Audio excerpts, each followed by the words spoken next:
उसने मेरे छोटेपन की इस तरह इज्जत रखी, मैंने दीवारें उठाई, उसने उन पर छत रखी।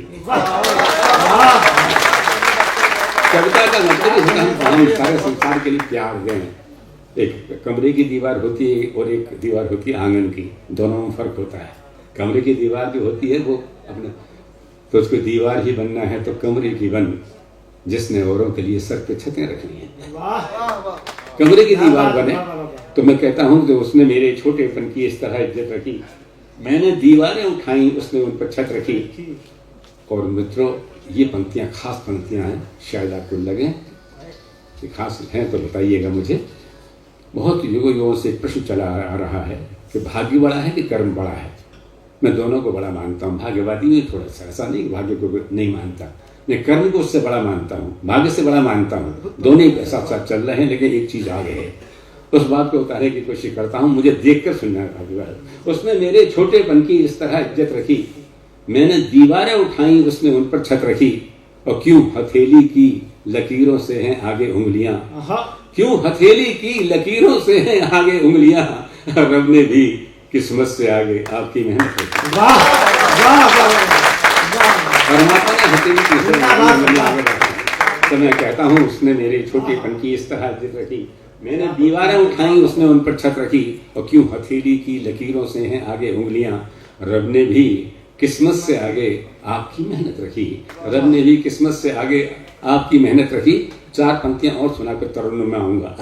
मैं कहना चाहता हूं कि ये पंक्तियां वो हैं जो मुझे बढ़ा के ले गए आगे। जी सर। हाँ, कवि को अपनी पंक्तियां भी कई बार परमात्मा को हम कुछ थोड़े लिखते हैं, लिखाने वाला कोई दूसरा है।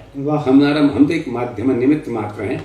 हमारे माध्यम से आप कहते कुंवर बेचन की कविता है, सच कुछ कुंवर बेचन की कविता नहीं है, ये उसकी कविता है जो कुंवर बेचन के माध्यम तक आ पाए। अपने आंचल को भिगोती ही चली जाती है, अपने आंचल को भिगोती ही चली जाती है, जिंदगी रोई तो रोती ही चली जाती है। मैं आशावादी दृष्टिकोण का व्यक्ति हूँ, सकारात्मक सोच का हूँ, पॉजिटिव सोच का तो कहता हूँ, अपने आंचल को भिगोती ही चली जाती है, जिंदगी रोई तो रोती ही चली जाती है। अब ये खास पंक्तियां सुनिएगा, जिंदगी रोई तो रोती ही चली जाती है। कहता हूँ कि नेक कामों में कभी देर न कीजिए साहेब, नेक कामों में कभी देर न कीजिए साहेब, देर होती है तो होती ही चली जाती है, देर होती है तो होती ही चली जाती है। अच्छी बात मन में तुरंत करो, खराब बात मन में टालते चले जाओ, कल करेंगे परसों करेंगे, और हो सके करो ही मत। खराब बात को मन में आते के साथ ही टालते चले जाओ, अच्छी बात हो, अच्छी नेक कामों में कभी देर न कीजिए साहेब, देर होती है होती ही चली जाती है, देर होती है तो होती ही चली जाती है। 4 पंक्तियां और बिना तरन्नुम के पढ़ता हूँ और एक घटना बताते हुए, क्योंकि मेरा हमेशा, जैसे मैंने कहा, मैं सकारात्मक सोच का व्यक्ति हूँ, और वो व्यक्ति जो सकारात्मक सोच का होता है वो खुद भी खुश रहता है, दूसरों को खुश रखता है। जो नकारात्मक सोच के व्यक्ति, नेगेटिव सोच के होते हैं, खुद भी दुखी रहते हैं और उनके आसपास के जो लोग हैं वो भी खूब दुखी रहते हैं। इसलिए सकारात्मक सोच के बने आगे बढ़े। मैं एक घटना बताता हूँ आपको, सच्ची घटना अपने जीवन की। अनुराग, मैं एक बार हरिद्वार से आ रहा था और मैं अपने घर वापस आ रहा था, एक कवि सम्मेलन से लौट करके मैं बैठा हुआ था। उन दोनों बहुत हालात खराब थी मेरी जिंदगी के, मतलब बहुत परेशानियों में था। ऐसी परेशानियां थी जिनको मैं समाधान ढूंढना की कोशिश करता था, समाधान उनका मिल नहीं रहा था। तो जैसे हम लोगों की आदत है, बैठे बैठे अकेले जब होते हैं तो कुछ लिखते रहते हैं। तो मैं बैठा हुआ कुछ लिख रहा था उस समय की परिस्थितियों के हिसाब से। मेरे सामने एक व्यक्ति बैठे हुए थे, उन्होंने मुझे देखा कि मैं कुछ लिख रहा हूँ। जब मैं लिख चुका, उन्होंने मुझे डिस्टर्ब नहीं किया बिल्कुल भी। जब मैं लिख चुका तो उन्होंने मेरी तरफ देखा, बोले ऐसा लगता है कि आप कुछ शायर या कोई कवि हैं। मैंने हाँ कर लेता हूँ तो बूंदी थोड़ी सी। बोले जरा देख सकते हैं आपने क्या लिखा? मैंने हाँ देख लीजिए। तो मैंने उनको वो पंक्तियाँ दे दी, वो कागज दे दिया, तो मैंने लिखा था। वो बोले पंक्तियाँ तो बहुत अच्छी हैं, लेकिन इसे बड़ी निराशा सी दिखाई देती है। आप हारा थका आदमी ये बात कहता है जो आप कह रहे हैं। दोस्तों, केवल हम ही शिक्षा नहीं देते, हमारे श्रोता, हमारे सामने बैठे हुए लोग भी हमें प्रेरित करते हैं, हमें भी दिशा देते हैं। तो मैंने कहा हाँ, मैंने पढ़ा। अच्छा, मेरी आदत क्या है कि जब पंक्तियाँ लिखता हूँ उसके नीचे अपना नाम डाल देता हूँ। तो मेरे नाम से वाकिफ थे वो, मुझे सूरत से वाकिफ नहीं थे। बोले अच्छा कुंवर बेचन जी आप? मैंने हाँ नहीं हूँ। तो जैसे उन्होंने कहा तो मैंने कहा ठीक है। मैंने पंक्तियाँ क्या थी मैं भी सुना रहा हूँ आपको। और जैसे ही मैंने वो कागज़ लिया, मैंने थोड़ा सा परिवर्तन कर दिया, जरा सा परिवर्तन कर दिया। अगर आपको लगे परिवर्तन अच्छा था तो ये मैंने बात ये कही थी, स्वागत है, बात ये कही थी मैंने, बहुत परेशानी में था, आज से कम से कम होगी 20 साल पुरानी बात। तो मैंने लिखा कि वो दौड़ा आ रहा है सामने से बाढ़ का पानी, वो दौड़ा आ रहा है सामने से बाढ़ का पानी, मगर मैं पेड़ हूँ मेरा मुकद्दर है खड़े रहना। बाढ़ का पानी आता है, सब लोग भाग सकते हैं, भाग जाने की कोशिश कर सकते हैं, लेकिन पेड़ के तो पाँव है नहीं जो भाग जाए, उसे वहीं ठहरना पड़ता है, वहीं रहना पड़ता है। तो वाकई शाकाहारी व्यक्ति की बात थी, एक समर्पित, जैसे मानो थक गया हो अब जुल्म के सामने और जो है अपने आप के घुटने टेक दिए हों, ऐसा व्यक्ति, ऐसी बात मैंने कही। वो दौड़ा आ रहा है सामने से बाढ़ का पानी, मगर मैं पेड़ हूँ मेरा मुकद्दर है खड़े रहना, मगर मैं पेड़ हूँ मेरा मुकद्दर है खड़े रहना। मैंने जरा सा चेंज करके, और क्या चेंज किया देखिए, अगर आपको लगता हो कि नेगेटिव से पॉजिटिव बात आ गई तो बताइए। आप तो पूछ के कवि हैं, कहना चाहता हूँ, मैंने ये कह दिया, दिमाग में रखिएगा। वो दौड़ा आ रहा है सामने से बाढ़ का पानी, मगर मैं पेड़ हूँ मेरा मुकद्दर है खड़े रहना। मैंने यूँ कर दिया, कोई उस पेड़ से सीखे मुसीबत में अड़े रहना, कोई इस पेड़ से सीखे मुसीबत में अड़े रहना, जिसने बाढ़ के पानी में भी सीखा खड़े रहना।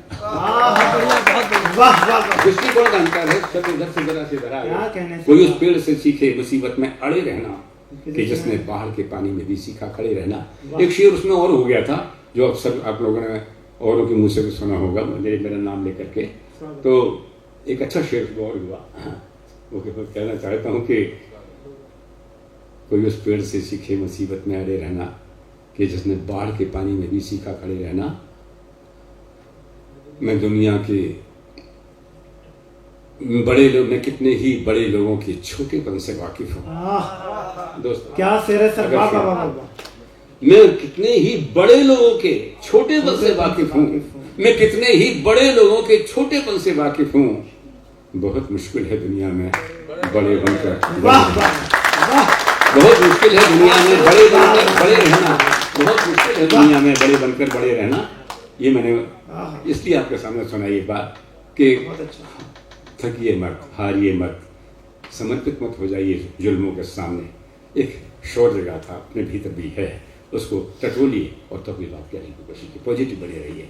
चलिए खैर, मैंने ये कुछ बातें आपके सामने की, मुझे बहुत अच्छा लगा आपने वो सामने की बातें करते हुए। जी हमारे प्रियांशु को बहुत पसंद है, उस मुक्तक को भी कहता हूँ। चलिए उसी मुक्तक शुरू करते रहें, जिससे कि समय भी ज़्यादा ना हो। हाँ ये तो 10 बजे सुनाइए सर आपके लिए। हाँ तो 15 मिनट सुना तुम? बिल्कुल सर। नहीं ये ट्रेन वगैरह पकड़नी है कुछ होगा, ठीक है। तो एक बार मुझे आदेशित कर दी, ये पूरी करेंगे। खनक उठती है टकरा कर भी उनसे चूड़ियां सारी, खनक उठती है टकरा कर भी उनसे चूड़ियां सारी, खनक उठती है टकरा कर भी उनसे चूड़ियां सारी। कड़ों से सीखिए रिश्ते निभाने की अदाकारी, कड़ों से सीखी। कहीं आपने देखा है किसी कड़ों से टकरा कर के चूड़ी मोरी हो? नहीं, बल्कि उसे अगर कोई चूड़ी आके टकराती भी है किसी के कड़े से तो खनका के वापस लौटा देता, तोड़ के नहीं, खनका था। बुजुर्गों का काम यही होता है, जो कड़ों की तरह रहें, चूड़ियाँ सुरक्षित रहें, और उनको टकरा उनसे कुछ झगड़ा फसाद भी हो जाए तो वो वापस करें तो खनका के वापस करें, न कि तोड़ के।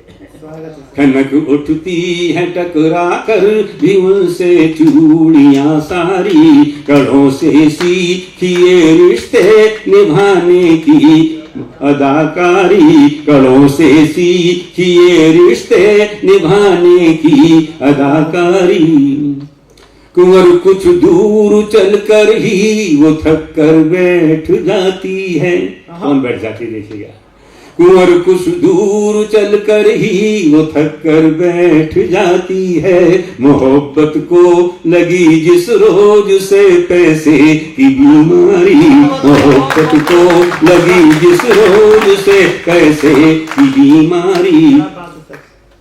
दिलों की सांकलें और जहन की ये कुंडियां खोलो, दिलों की सांकलें और जहन की ये कुंडियां खोलो।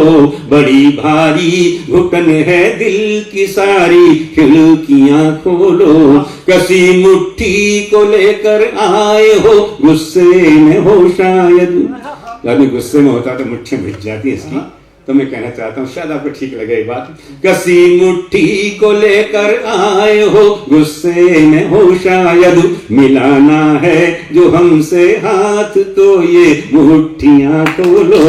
मिलाना है जो हमसे हाथ तो ये मुट्ठियां खोलो। क्या बात है सर, वाह। मुझे ये क्या हुआ मैं किस कहानी तक चलाया, मैं पहले प्यार की पहली निशानी तक चलाया, मैं पहले प्यार की पहली निशानी तक चलाया।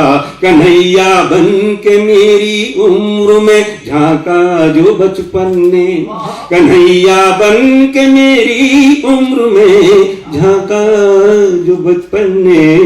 मेरा किस्सा यशोदा की मथानी तक चलाया, मेरा किस्सा यशोदा की मथानी तक